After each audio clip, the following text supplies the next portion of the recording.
Is the underlying growth at TIMETECHNOPLAST strong enough to beat the margin pressure hitting the business right now? That's the exact question we're answering today. This is your complete Q1 FY27 earnings breakdown for TIMETECHNOPLAST, covering growth, debt, and margins in full detail. By the end of this video, you'll know exactly what's driving the numbers, where the risks are hiding, and what management is telling us about the road ahead. Let's get straight into it.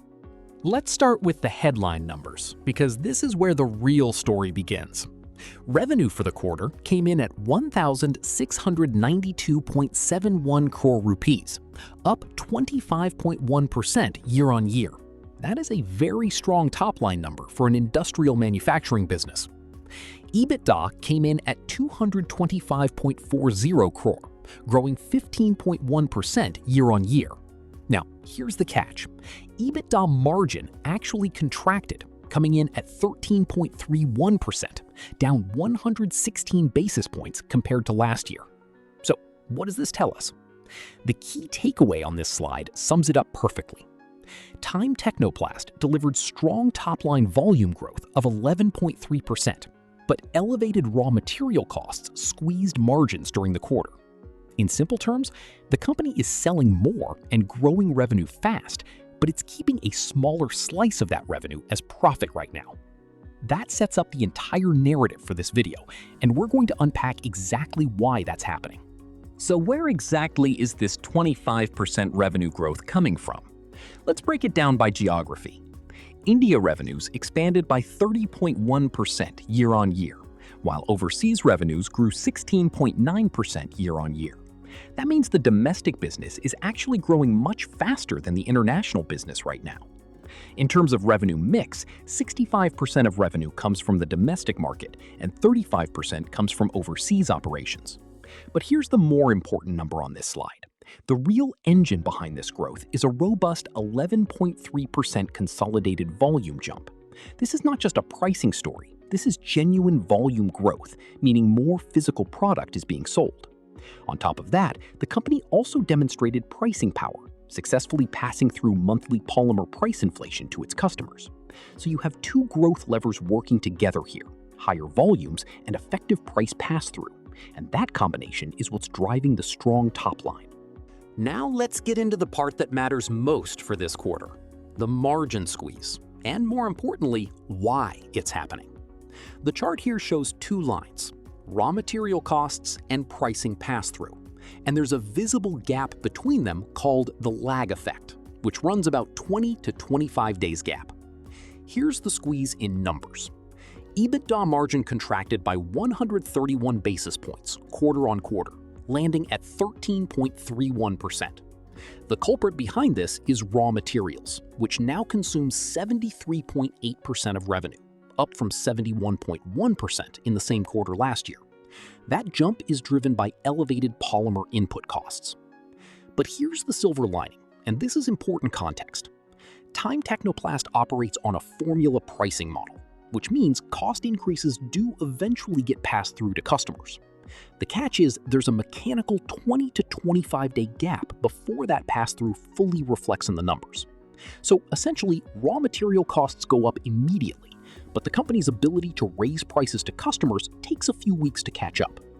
That timing mismatch is exactly what's compressing margins this quarter, and it's a mechanical issue tied to the pricing formula, not a sign of the company losing pricing power altogether. Now, let's talk about something every serious investor should check. Earnings quality. Are the profits reported on paper actually turning into real cash? Profit after tax attributable to owners came in at 116.22 crore, up 22.2% year-on-year. But cash from operations came in even higher at 155.20 crore. That gives us a cash conversion ratio of 1.34 times. What does that actually mean? It means the company generated significantly more hard cash than the accounting profit it reported. This is considered a major green flag for earnings quality, because it shows the profits aren't just accounting entries, they're backed by real cash flow.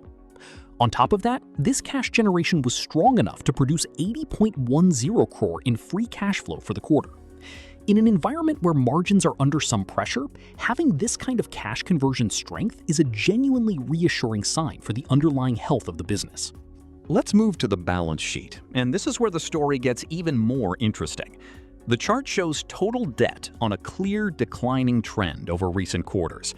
Net worth has been fortified to 4,204.53 crore rupees, strengthened after the company's 800 crore QIP.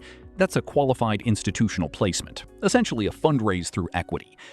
Total debt was reduced by 89.70 crore just in this quarter alone, bringing it down to roughly 546.60 crore.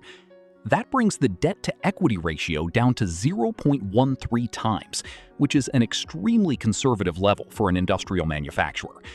And here's the servicing headroom number that really stands out. The interest coverage ratio expanded massively to 13.36 times, helped by finance costs dropping 22.6%. In plain terms, this company now has very little debt relative to its equity base, and it can comfortably service whatever debt remains many times over. This is what we'd call a fortress balance sheet, and it gives management a lot of flexibility for future growth investments. Now, let's break down the two main business segments, because they're telling very different stories. First, polymer products, which we can call the cash cow of the business. This segment generated 1,072.74 crore in revenue, up 24.5%, with an EBIT margin of 9.51%. The status here is steady, driven by consistent industrial packaging demand. Then we have composite products, the growth engine of the company. This segment posted revenue of 619.97 crore, up 26.1%, with a notably higher EBIT margin of 11.50%. Value-added products in this segment now make up 26% of total turnover, and they're operating at superior margins, with EBITDA margin in this segment reaching 17.9%.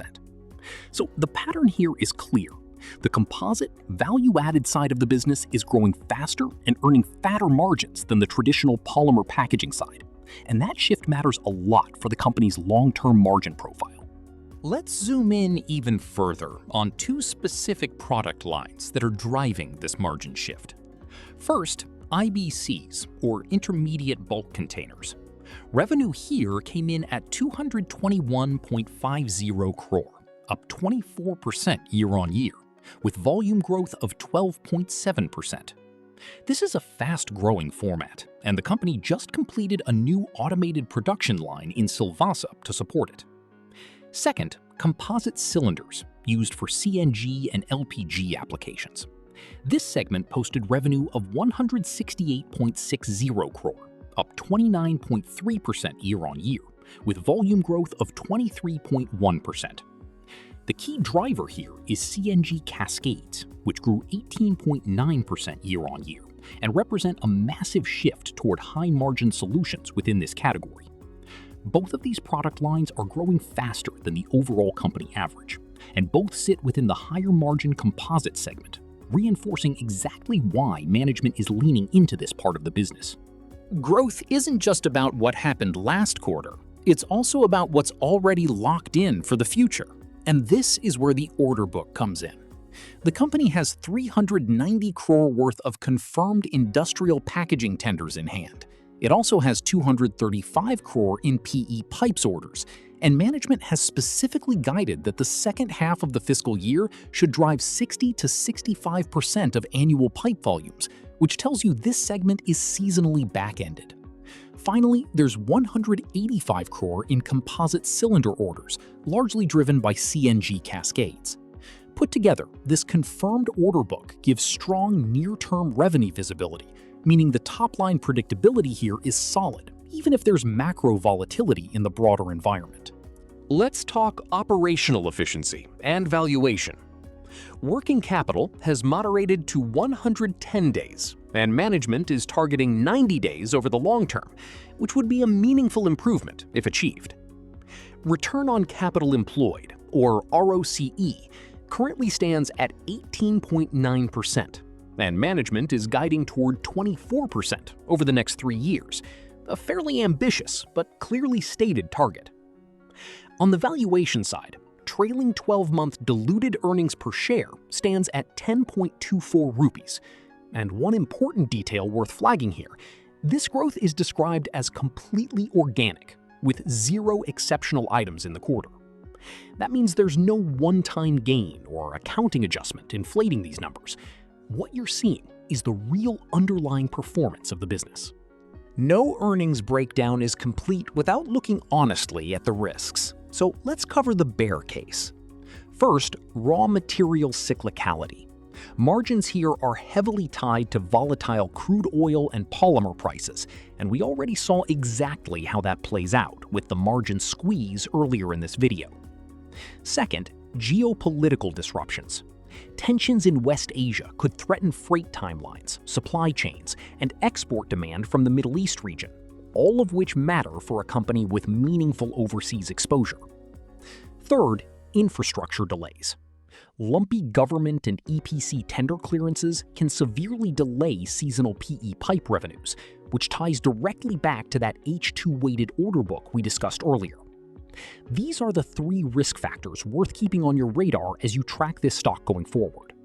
Let's run this through an objective checklist, the kind of terminal-style check every investor should do before forming a view. On earnings quality, this is a pass, since cash from operations at 155 crore heavily exceeds PAT of 116 crore. On organic growth, this is also a pass, with 0 exceptional items or accounting tricks involved.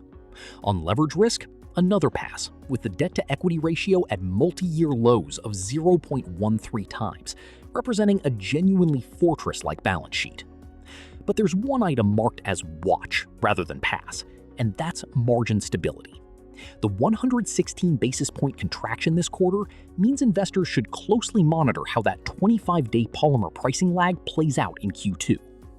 3 clean passes and 1 item to watch, that's a fairly balanced scorecard. So let's bring it all together with the final verdict. First, robust top line. 25.1% revenue growth proves that demand is highly resilient across both the India and overseas markets. Second, the margin squeeze is mechanical. The contraction we saw is a mathematical lag in pricing pass-through, not a structural flaw in the business, and it's being heavily mitigated by significantly lower finance costs. Third, fortress balance sheet. The 800 crore QIP combined with aggressive deleveraging has entirely de-risked the company's financial position, freeing it up for future high-margin capex and expansion. Strong growth, a temporary and explainable margin issue, and a rock-solid balance sheet. That's the full picture for TIMETECHNOPLAST this quarter. So that's the complete Q1 FY27 breakdown for TIMETECHNOPLAST. And if you found this earnings deep dive helpful, don't forget to like, save, and share this video. Follow and subscribe to ZinvestZ for more smart investing insights. I'll see you in the next one.